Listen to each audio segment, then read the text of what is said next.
நம்முடைய தாய் தந்தையாகிய கடவுளாலும் நம் ஆண்டவர் இயேசு கிறிஸ்துவினாலும் நம் அனைவருக்கும் அருளும் அமைதியும் உண்டாயிருப்பதாக.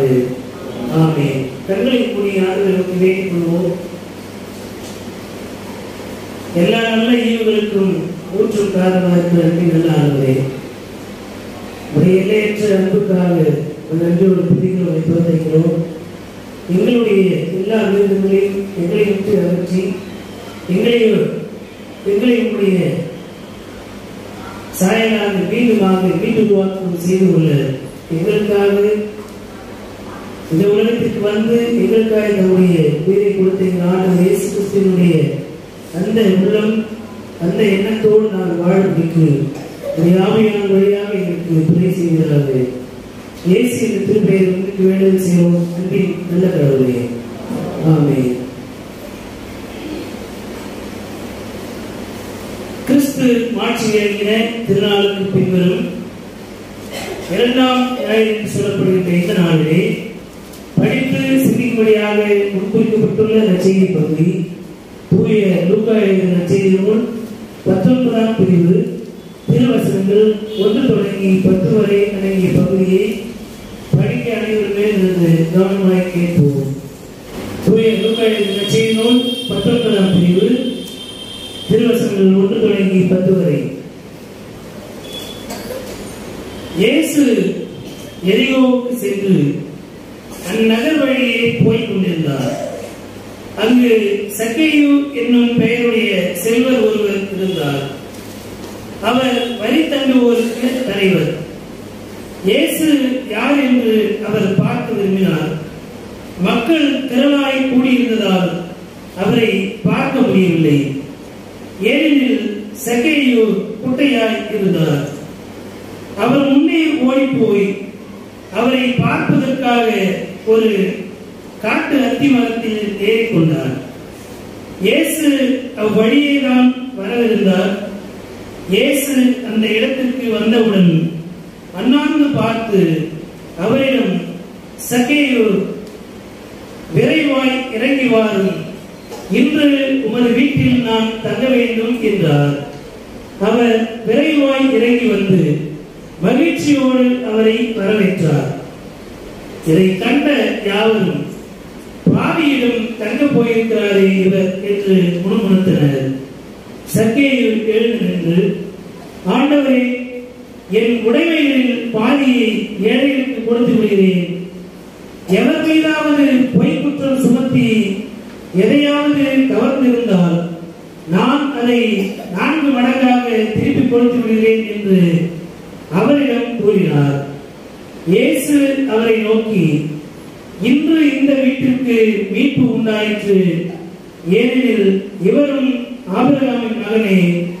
இழந்து போனதை தேடி மீட்கவே மானிட மகன் வந்திருக்கிறார் என்று சொன்னார் என்பதிலே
கிறிஸ்துவுக்குள் அன்பான பெற்றோர்களே, பெரியவர்களே, சகோதர சகோதரிகளே, அருமையான வாழ்க்கையிலே குழந்தைகளே, உங்கள் அனைவரையும் ஆண்டவர் இயேசு கிறிஸ்துவின் திருப்பெயரால் வாழ்த்துகிறேன்.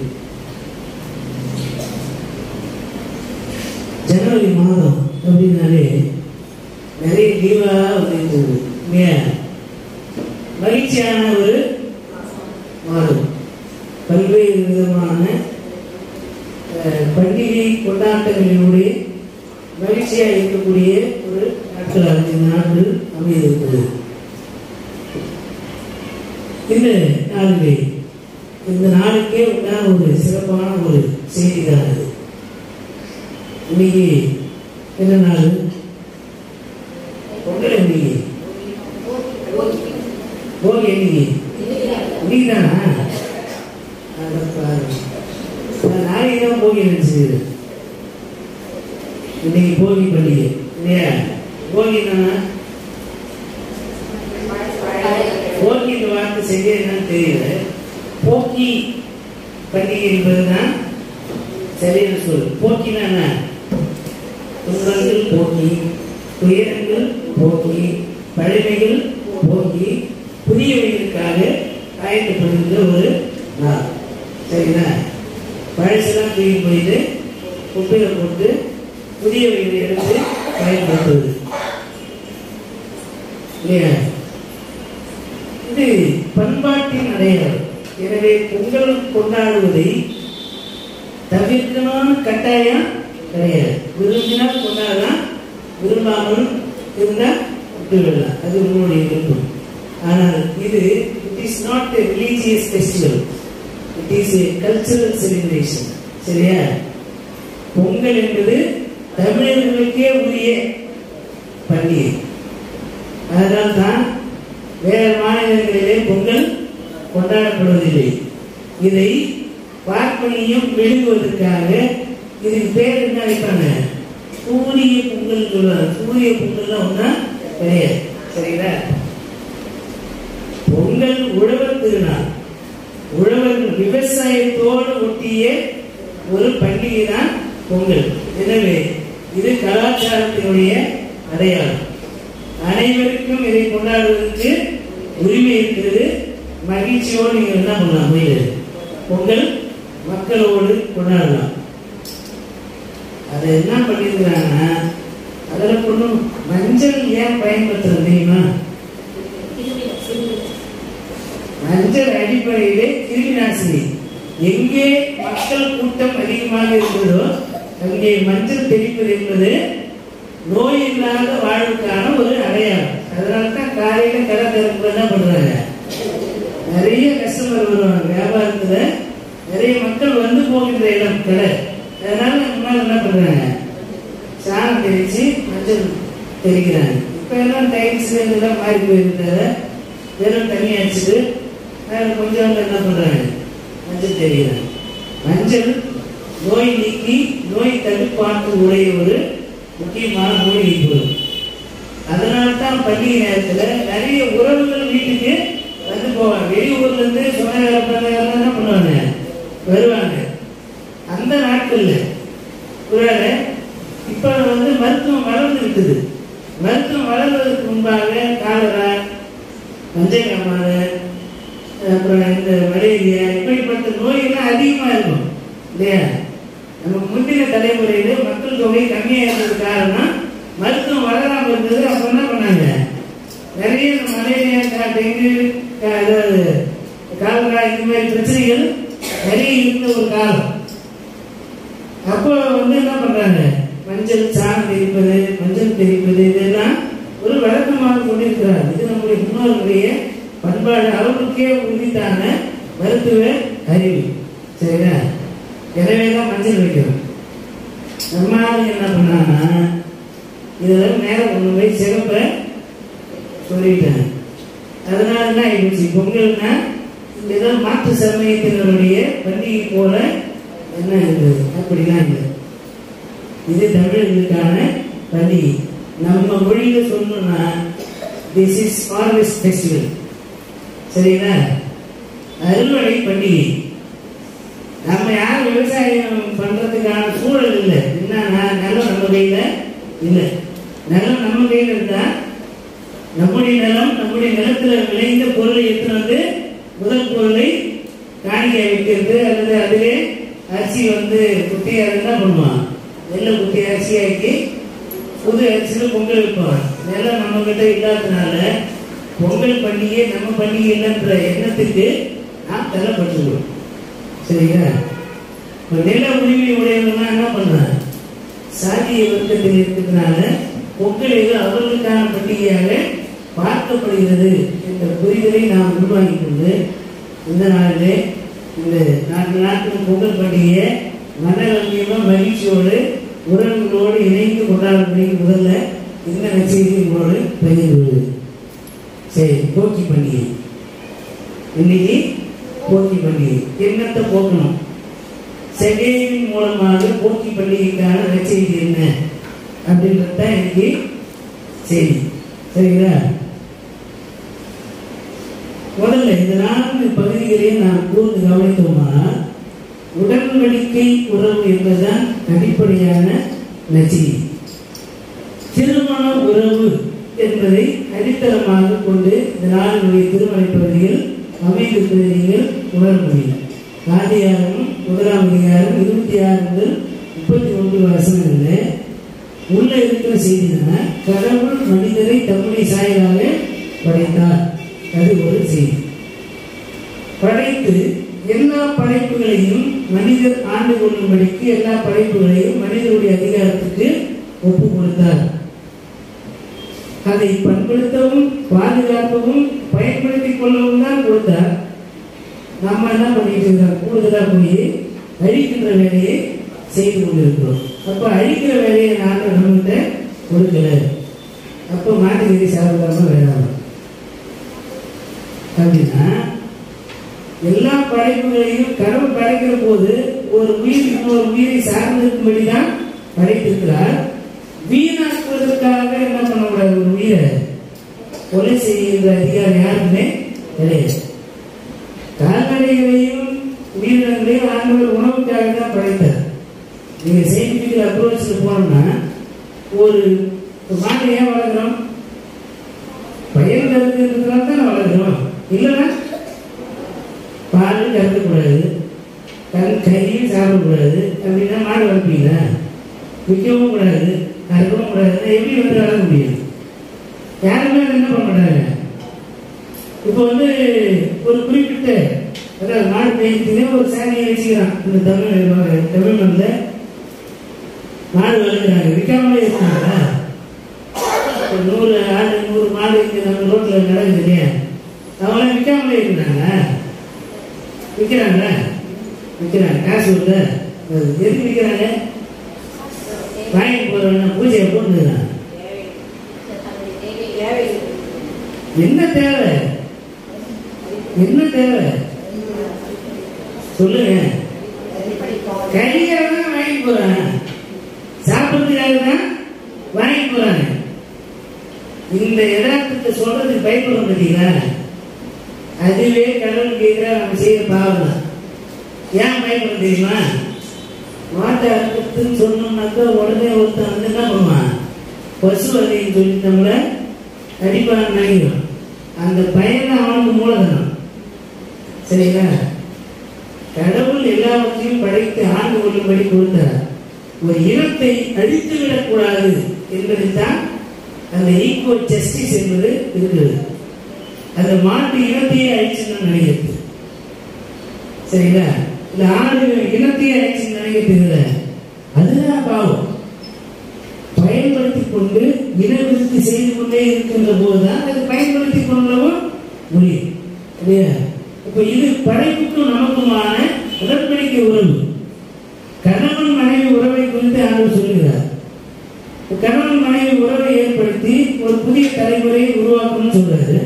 புதிய தலைமுறையை நம்ம உருவாக்குறோம். வயசாகாமலே இருக்கா? சாகாமலே இருக்கணுமா?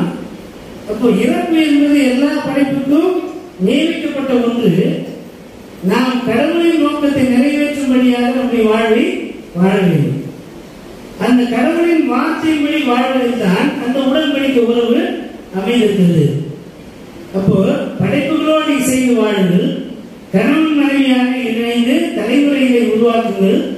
உங்களுடைய காலம் முடியும் போது அடுத்த தலைமுறை எழுப்பி உங்களுக்கு கொடுக்கப்பட்ட கட்டளை அந்த தலைமுறை செய்யும்.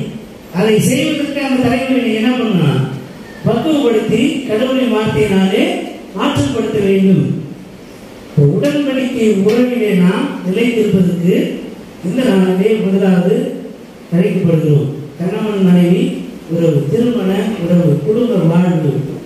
அந்த குடும்ப வாழ்வு என்பது படைப்புகளோடு இணைந்த ஒரு வாழ்வாக இருக்க வேண்டும். அந்த வாழ்வு கடவுளுடைய வார்த்தையின்படியும் கடவுளின் திருமணத்துக்கு உட்பட்டும் கடவுளோடு இணைந்து வாழ்கின்ற வாழ்வாக இருக்க வேண்டும் என்பதே கடவுளுடைய எண்ணம். சங்கீதம் படித்து கேட்டோம். ஆபிரகாமோடு கடவுள் ஒரு உடன்படிக்கை செய்திருக்கிறார். ஆபிரகாமோடு கடவுள் என்ன உடன்படிக்கை செய்தார்? நான் காண்பிக்கும் நாட்டுக்கு நீ போ, உன்னை பெரிய மக்களினமாக மாற்றுவேன். எப்ப சொல்றாரு? சொல்ல விளக்கமான நிச்சயமே இல்லாத போது சொல்லுகிறார். நீண்ட வயதாயிடுச்சு. அப்பொழுது கடவுள் வாக்கு கொடுத்து அவர்களை நான் காண்பிக்கிற இடத்துக்கு போ, நான் உன்னோடு செய்து கொண்டு சொல்லுங்க, நான் உன்னோடு செய்து கொள்கிற இந்த உடன்படிக்கையிலே நீ உண்மையா இருந்தால் நான் உன்னை பெரிய மக்களிடமாக மாற்றுவேன்.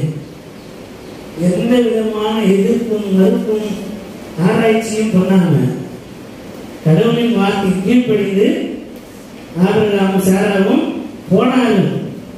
கடவுளோடு கூடிய அந்த உடன்படிக்கையிலே ஆபிரகாம் உண்மை உள்ளவராய் இருந்தார். ஆபிரகாமுடைய அந்த உண்மையை நீதியாக எண்ணி கடவுள் அவரை ஆசீர்வதித்தார், பெரிய மக்களிடமாக மாற்றினார். அந்த மக்களிடத்தோடு திரும்ப என்ன சொல்றாங்க? உனக்கு பாராட்டப்படுகின்ற தயவு, இரக்கம் எல்லாமே உன் நிமித்தமாக அல்ல, உன் மூதாதையராகிய ஆபிரகாம், ஈசாக்கு, யாக்கோபு இவர்களோடு செய்து கொண்ட அந்த உடன்படிக்கை. இப்ப ஆபிரகாம், சாரா, ஈசாக்கு, ரெபேக்கா, யாக்கோபு அவருடைய மனைவியோடு செய்து கொண்ட அந்த உடன்படிக்கை முன்னிட்டு இஸ்ரவேல் மக்களை அவர் என்ன தவறு செய்தார்னா பண்றாரு? மன்னிக்கிறார். அந்த மன்னிப்பையும் அவர்கள் அற்பமாக எண்ணுகின்ற போது அவர்களை தண்டிக்கிறார். ஆனால் அந்த இனம் அழிந்து போகாதபடிக்கு ஆண்டவர் பாதுகாக்கிறார். இஸ்ரவேல் மக்கள் எகிப்திலிருந்து 6 லட்சம் பேராக மோசேக்கு பின்னால நடந்து போறாரு. அந்த 6 லட்சம் பேர்ல பெரும்பான்மையானவர்கள் கானான் நாட்டுக்குள்ள போகல. ஏன்னா கடவுளோடு செய்து கொண்ட அந்த உடன்படிக்கையை அவர்கள் உண்மையாக இல்லை, அவர்கள் கீழ்ப்படியாதவர்களாக இருந்தார்கள். கடவுளுக்கு எதிராக முறுமுறுத்தார்கள், முணுமுணுத்தார்கள். அப்படி செய்த போது கடவுள் அவர்களை தண்டித்தார். ஆனால் அந்த இனம், அந்த குடும்பம், அந்த வாரிசு அழிந்து போகாதபடிக்கு கடவுள் தம்முடைய நீடிய பொறுமையால் அவர் என்ன பண்றாரு? ஒரு புதிய தலைமுறையை கானானுக்குள்ளே அழைத்து செல்கிறார். இப்போ கடவுளுடைய அந்த உடன்படிக்கையை நாம் உண்மை உள்ளவராக இருக்க வேண்டும். இஸ்ரவேல் மக்கள் அந்த உடன்படிக்கையை நிலைத்திருக்க வேண்டும் என்பதை ஒவ்வொரு காலத்திலும் ஆண்டவர் அவர் உணர்த்தினார். அப்படி உணர்த்தினால் இங்கே இந்த மீண்டுமாக அவர்கள் அந்த கானானுக்குள்ளே பிரவேசிப்பதும், அவர் ஒவ்வொரு முறையும் கடவுளுக்கு எதிராக முன்னிறுப்பதும், கடவுளுடைய தண்டனைக்கு ஆளாவதும், ஆனாலும் கடவுள் அவர்களை அழிக்காதபடிக்கு அவர்களை அவர்களோடு கூட செய்து கொண்ட அந்த உடன்படிக்கையை ஆண்டவர் நினைவு கொள்வதுமாக இந்த 105ஆம் சங்கீதம் முழுவதும் 108ஆம் சங்கீதம் வரைக்கும் படிச்சீங்கன்னா அப்படியே தொடர்ந்து வந்து கொண்டே இருக்கும். உடன்படிக்கையிலே நிலைத்திருக்கின்ற கடவுளோடு நாம் கொண்டிருக்கின்ற அந்த உடன்படிக்கையிலே உண்மையுள்ளவர்களாக இருக்க வேண்டும். எபேசியர் 5ஆம் அதிகாரம் 21-33 வசனங்களை படிச்சு பார்த்தோம்னா இங்கே புதிய உடன்படிக்கை. அந்த புதிய உடன்படிக்கை என்னன்னா, கிறிஸ்து திருச்சபையின் மீது அன்பு கொண்டிருக்கிறார், தம்மையே அதற்காக கொடுத்திருக்கிறார். தம்முடைய இயக்கத்தை வளர்த்தெடுப்பதற்காக ஆண்டவர் தம்முடைய உயிரையே கொடுத்திருக்கிறார். ஏற்கனவே கிறிஸ்துவரை நான் சொன்னேன், யோவான் மூலமாக ஒரு இயக்கம், ஒரு மீட்பு இயக்கம் உருவானது. அந்த இயக்கத்தை ஆண்டவர் இயேசுக்காக அவர் உருவாக்கினார். ஆண்டவர் இயேசு அதை வளர்க்கிறார். இப்பொழுது திருச்சபையாக சீடர்கள் மூலமாக வளர்த்தெடுக்கப்பட்டிருக்கிறது. அப்படி வளர்த்தெடுக்கப்பட்ட அந்த திருச்சபையை பவுல் என்ன செய்யறார்? அவர் திருச்சபையை உருவாக்குகின்ற போது என்ன சொல்றார்? திருச்சபைக்கு, நீங்கள் இந்த வாழ்வை பெற்றுக் கொள்வதற்காக இயேசு உங்களுக்காக சிலுவையிலே நம்முடைய உயிரை கொடுத்திருக்கிறார். இந்த சபை என்னுடைய ரத்தத்தினாலே, என்னுடைய உழைப்பினாலே உண்டானது அல்ல. இதற்காக ஆண்டவர் இயேசு ரத்தத்தை சிந்திருக்கிறார். ஆகவே கணவன் தன் மனைவிக்காக உயிரை கொடுக்கிற அளவுக்கு என்ன பண்ணலாம்? உண்மை உள்ளவனாக இருக்க வேண்டும். To be loyal. லாயல்னா உண்மை உள்ளவராக இருக்கணும். ஆங்கிலத்தில் தமிழ் கற்புன்னு ஒரு வார்த்தை இல்லை. கற்பு என்பது உடலோடு சம்பந்தப்பட்டது கிடையாது. கற்பு என்பது மனதோடு சம்பந்தப்பட்டது. கற்பு என்ற வார்த்தைக்கான அர்த்தம் என்னன்னா உண்மையா இருக்கணும். இந்த உண்மையினுடைய உச்சகட்டமான அந்த நிலைக்கு தான் வந்து என்ன பண்றாங்க, ஒரு புதிய வார்த்தை கண்டுபிடிச்சு கற்புன்னு வச்சாங்க. ஆனா அந்த கற்புன்ற வார்த்தை என்ன ஆயிடுச்சுன்னா காலப்போக்கில கற்புனா பெண்ணுக்கு மாத்திரம்தான் சம்பந்தம், ஆணுக்கு கிடையாது என்ற புரிதல் வந்துவிட்டது. அதனால்தான் பெரியார் வந்து சொல்லும் போது கற்புன்றது ஆணுக்கு புரியுது, பெண்ணுக்கு மாத்திரம் கிடையாது. பெண்ணை மாத்திரம் கற்புள்ளவராக இருக்கணும்னு சொல்லுவது தவறு. நீ உன் மனைவிக்கு உண்மையாயிரு அப்படின்றது தான் திருமறை மூலம் உண்மை. ஆண்டவரே அதை தான் சொன்னார். ஒரு பெண்ணை கையில் அளவு பிடிச்சு வந்தவங்க என்ன சொல்றாரு, இவர் விபச்சாரத்துக்கு கையில் அளவு பிடிபட்டான்னு சொல்லும்போது ஆண்டவர் என்ன சொல்றாரு, உங்கள யோகியமா இருக்கிற கையெழுத்து அறியா. அப்படின்னா என்ன அர்த்தம், கற்புன்றத ஒழுக்கங்கிறது பெண்ணிட்ட மாத்திரம் எதிர்பார்க்காது, நீ ஒழுக்கம் உள்ளவனா இரு என்பதைத்தான் ஆண்டவர் சொல்லுகிறார். அப்ப இதுதான் பவுல் என்ன சொல்றாரு, கணவன் மனைவிக்கு உண்மை உள்ளவனா இருக்கணும். எந்த அளவுக்கு உண்மையா இருக்கணும்னா, இயேசு இந்த திருச்சபைக்காக உயிரையும் கொடுத்து முழுமையான அன்பை வெளிப்படுத்தினார்ல, அந்த விதமான மாசற்ற அன்பு உடையவர்களாக நீங்கள் உங்கள் மனைவி இருக்கணும். அப்படி நீ இருக்கிறதா இருந்தா உங்க மனைவி வந்து கீழ்ப்படிந்திருப்பார். மனைவியே உங்கள் கணவருக்கு கீழ்ப்படிந்தீர்கள் அப்படின்னு சொல்லுது. ஏன் கீழ்ப்படிந்திருக்கணும்னா, கிறிஸ்து இயேசு திருச்சபைக்காக உயிரை கொடுத்தது போல நீங்கள் வந்து என்ன பண்ணலாம், திருச்சபை கிறிஸ்துவ கீழ்ப்படிந்திருப்பது போல கீழ்ப்படிக்கலாம். கணவனும் என்ன பண்ணலாம், கிறிஸ்துவை போல லாயலா இருக்கணும் அப்படின்ற செய்தியை உள்ள வச்சுக்கிறார். இப்போ உடன்படிக்கை என்பது என்னன்னா, அக்ரிமெண்ட் அப்படின்னா என்ன, ஒருத்தர் கொடுப்பாரு ஒருத்தர் வாங்குவார் இல்லையா, அந்த கடனை திருப்பி கொடுத்துட்டா அக்ரிமெண்ட் லாஸ் ஆயிடும், முடிஞ்சு போயிடும். உடன்படிக்கை என்பது ரெண்டு பேரும் மனம் இசைந்து கன்சென்சுவல் அக்ரிமெண்ட், ரெண்டு பேரும் மனப்பூர்வமாக 100% தங்களை ஒப்பு கொடுத்து வருவதுதான் கவர்னன்ஸ் உடன்படிக்கை. திருமணம் என்பது ரெண்டு பேரும் நிறை குறைகள் இருந்திருக்கலாம், ஏற்றத்தாழ்வுகள் இருக்கலாம், கருத்து முரண்பாடுகள் இருக்கலாம், வெவ்வேறு கலாச்சாரத்தில் பிறந்திருக்கலாம், வெவ்வேறு சமய நம்பிக்கை உடையவர்களாக இருந்திருக்கலாம். இனி இரண்டு பேர் அல்ல, இனி ஒருவராக இருப்போம் என்ற புரிதலோடு வருகின்ற போதுதான் திருமண வாழ்வு என்பது முழுமை பெறும். உண்மை உள்ள வாழ்வாக அது இருக்கும், பொருளுள்ள வாழ்வாக அது இருக்கும். ஆகவே கிறிஸ்துவோடு நாம் விசுவாசம் உடையவராய் இருக்கிறோம். நான் கிறிஸ்தவன் என்பது உண்மை.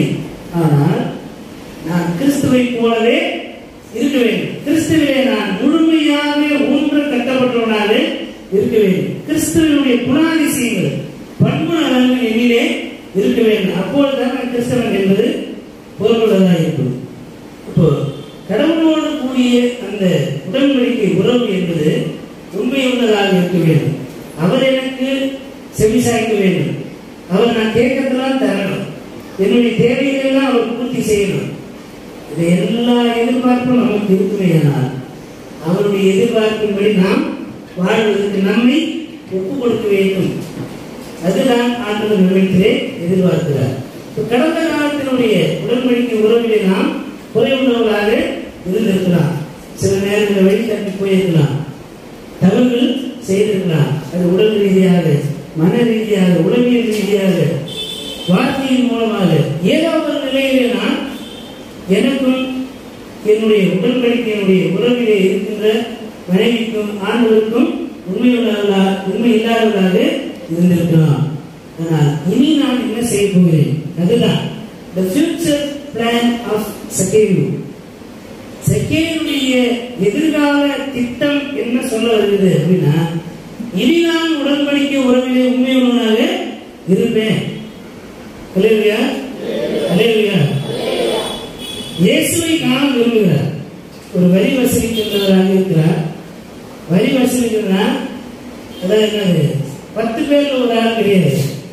என்ன சொல்றது வசனம், வரி தண்டுவோருக்கு தலைவனாக இருந்தார். கஸ்டம்ஸ் ஆபீசர்லயே சுப்பீரியர் ஆபீசராக இருந்தவர் தான் யாரு? சகேயு. ஒரு இடத்துல பார்த்தோம்னா வரி வசூலிக்கிற இடத்துல லேவி என்கின்ற மனிதன் உட்கார்ந்துதான் ஆண்டவர் இயேசு போய் என்ன சொல்றாரு? நீ என்னை பின்பற்றி வா என்று சொல்றாரு. அவன் உடனே அந்த வேலையை விஷயம் பற்றி என்ன பண்றது? வந்துடுவார். இங்க வந்து பார்த்தோம்னா சகேயு வரி தள்ளுவோருக்கெல்லாம் தலைவராக இருக்கிறார். அந்த வரி தள்ளுவோருக்கெல்லாம் தலைவராக இருக்கிற சகேயுக்கு உள்ள ஒரு ஆசை, நான் இயேசுவை பார்க்க வேண்டும், நாம் ஆண்டவரை பார்க்க வேண்டும் என்கின்ற தேடலும் நாட்டமும் உடையவர்களாக முதலாவது இருக்க வேண்டும். நம்மிடத்திலே குறைகள் இருக்கும், நாம் பலவீனமான மனிதர்கள் தான். கடவுளுக்கு விரும்பாத காரியம் நம்மிடத்திலே இருக்கலாம். ஆனால் அவைகளை கடந்து ஆண்டவரை நான் பார்க்க வேண்டும், ஆண்டவரோடு நான் உறவாட வேண்டும் என்ற நாட்டமும் தேடலும் உடையவர்களாக இருக்க வேண்டும்.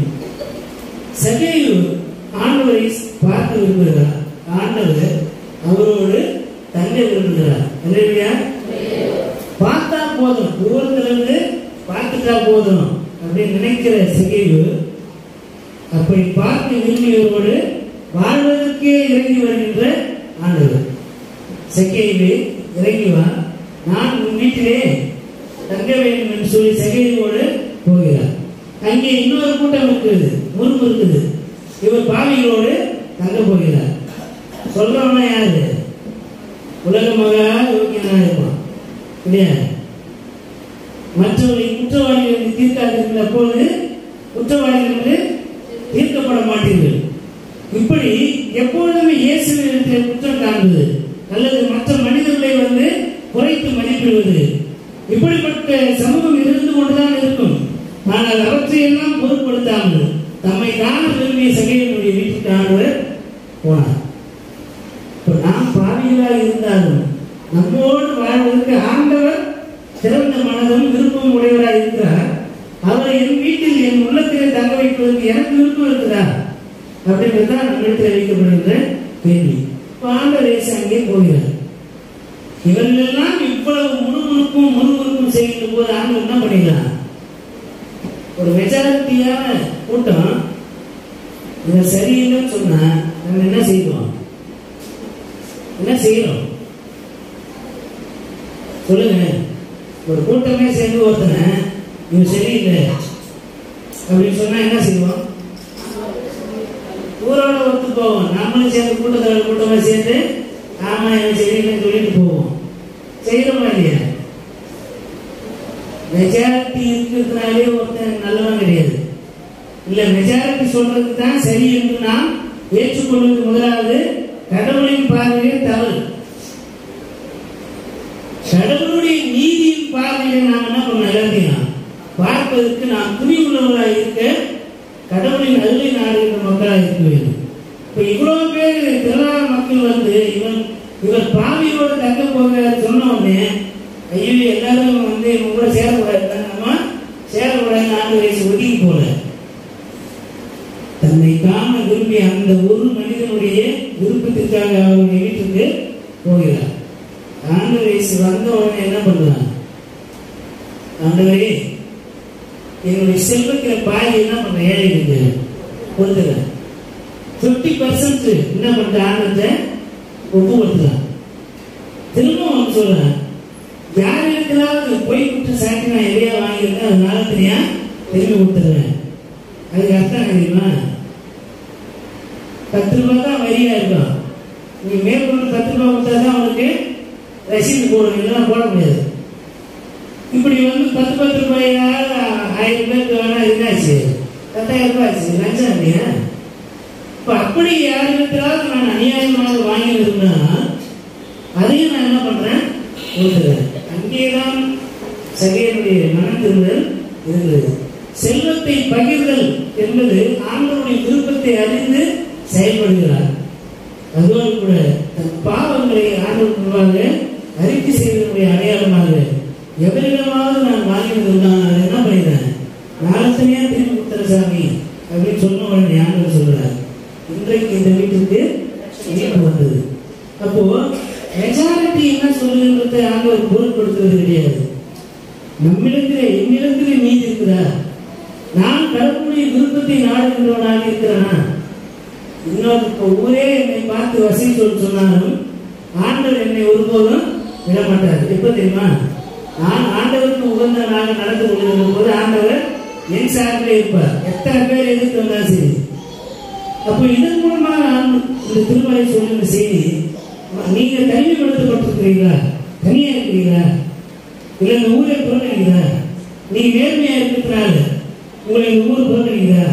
கடந்து போகணும். மெஜாரிட்டி என்ன சொல்றது பார்க்காதீங்க.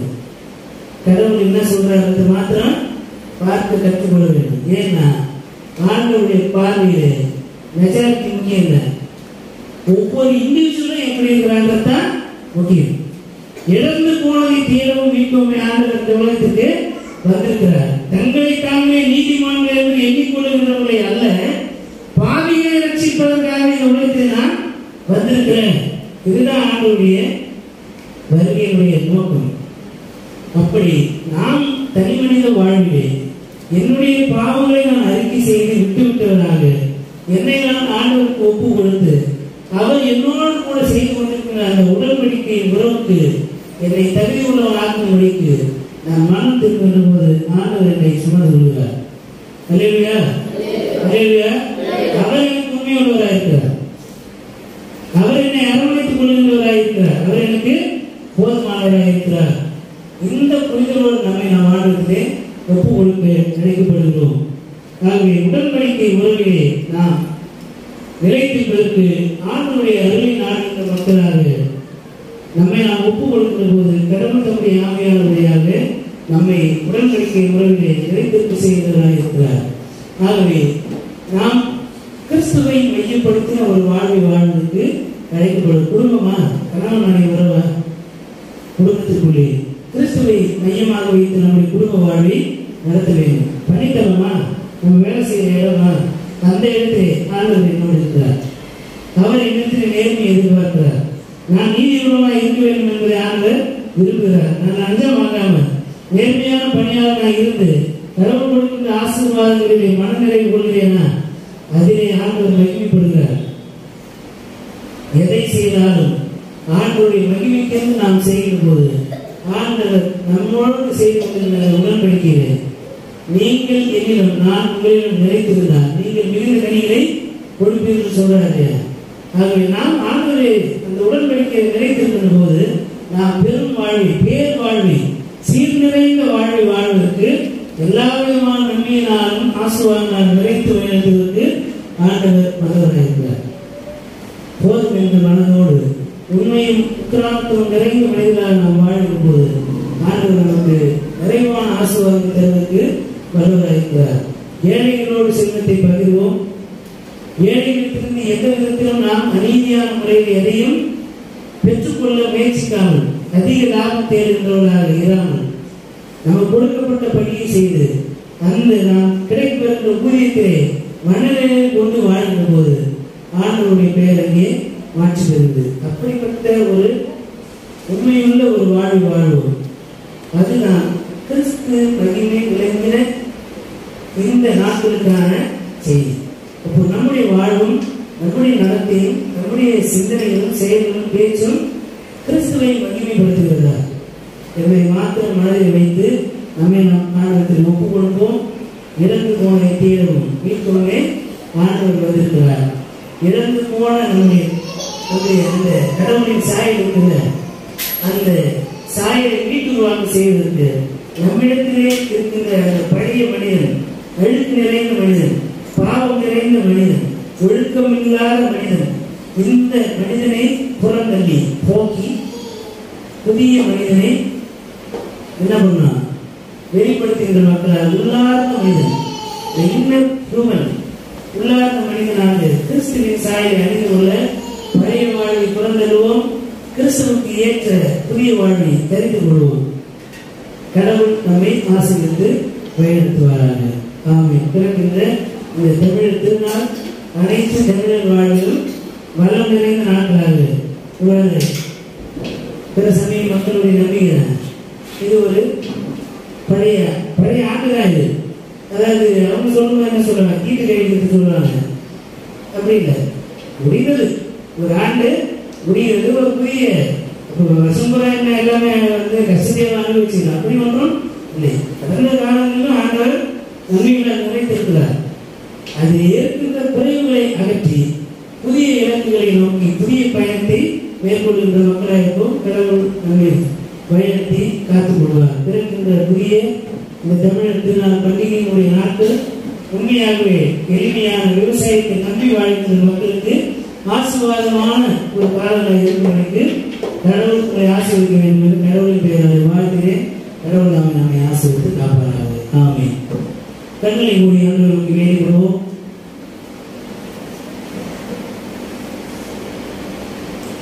அனைத்து ஆசீர்வாதங்களுக்கும் மூன்று காரணமாக இருக்கிற அன்பின் நல்ல கடவுளே, இது அருமையான நாளுக்கு அவங்க நன்றியோடு துதிக்கிறோம், தோற்றுகிறோம்.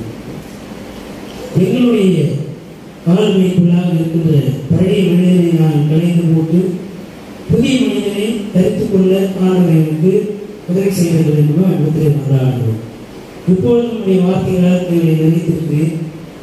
பழையவைகள் ஒழிந்து போயின, புதியவைகள் தோன்றலாயின என்று சொல்லுகிற விதமாக ஆண்டவரே, எங்களுக்குள்ளாக இருக்கின்ற பழமைவாத எண்ணங்கள், பிற்போக்குத்தனமான எண்ணங்கள், பிறருக்கு எதிராக நாங்கள் சிந்திக்கின்ற சிந்தனைகள், பேசுகின்ற பேச்சுகள், செய்கின்ற செயல்கள் எல்லாவற்றையும் அகற்றி அனைத்து மக்களோடு இசைந்து வாழ்கின்ற கடவுள் எங்களோடு கூட செய்து கொண்டிருக்கிற அந்த உடன்படிக்கைப்படி அனைத்து உயிர்களோடும் அனைத்து படைப்புகளோடும் அனைத்து மனிதர்களோடும் இசைந்து வாழ்கின்ற உடன்படிக்கை உறவை நாங்கள் நிறைத்திருக்க கடவுளின் பிள்ளைகள் என்கின்ற அந்த ஒரே அடையாளத்திற்குள்ளே நாங்கள் வாழ்வதற்கு ஆண்டவர் எங்களுக்குள்ளாக புதிய மனிதனை கிறிஸ்துவின் சாயை எங்களுக்குள்ளாக தரிப்பித்து எங்களை வழிநடத்தி காத்துகிறோம் மன்றாடுகிறோம். ஆண்டவரே, பிறரை குற்றப்படுத்துகின்ற செயல்கள் எல்லாவற்றையும் எங்களை விட்டு அகற்றும் எங்களை நாங்கள் மாற்றிக்கொள்ள ஆண்டவருக்கு அருள் செய்திருக்கிறார்கள். எங்களுடைய மாற்றம் இந்த சமூகத்திற்கு ஒரு மாற்றத்தை ஏற்படுத்தத்தக்கதான புதிய ஆளுமையின் மாற்றமாக இருக்கும்படிக்கு ஆண்டவர் அங்கீகரிக்கிறார்கள். பழைய முரட்டுத்தனமான செயல்பாடுகள், பழைய அகங்காரமான எண்ணங்கள் எல்லாவற்றையும் அகற்றி போட்டு தாழ்மையின் உள்ளத்தோடு மக்களை நாங்கள் பரிபாலனம் செய்கின்ற பணியாளர்களாக இருக்கும்படிக்கு ஆண்டவர் எங்களுக்குள்ளே நேர்மையும் நீதியையும் தாழ்மையையும் உண்மையும் தந்து வழிநடத்தி காத்துக் கொள்கிறார்கள். எல்லா புதிய மகிமையாகவும் ஒருவருக்கே செலுத்தணும். எங்களுடைய பெற்றோர்கள், பெரியவர்கள், பிள்ளைகள், குழந்தைகள் ஒவ்வொருவரையும் தனித்தனியை பேர்களாக ஆசிரியத்து காத்துக் கொள்கிறார்கள். புதிய கனம் மாற்றம் யாவற்றும் ஒவ்வொருவருக்கே இருக்கும். என் ஆண்டவர் மீட்புமான இயேசு கிறிஸ்துவின் வழியாக வேண்டுதல் செய்கிறவர்கள் நன்கு நிறைந்த நல்ல கடவுளே. ஆமென். பரலோகத்திற்கு பிதாவே, உம்முடைய நாமம் பரிசுத்தப்படுவதாக, உம்முடைய ராஜ்யம் வருவதாக, உம்முடைய சித்தம் பரலோகத்தில் செய்யப்படும் போல் பூமியில் செய்யப்படுவதாக. அன்றன்று வேண்டிய ஆகாரத்தை என்றால் எங்களை விரோதமாய் குற்றம் செய்வது நாம் மன்னிக்கும் போல பாவத்தை இருப்பவனே, என் சோதனை உட்படுத்த தீமையை எதிர்த்தார். ராஜ்யமும் வல்லமையும் மகிமையும் என்றென்றைக்கும் உம்முடையதே. ஆமென்.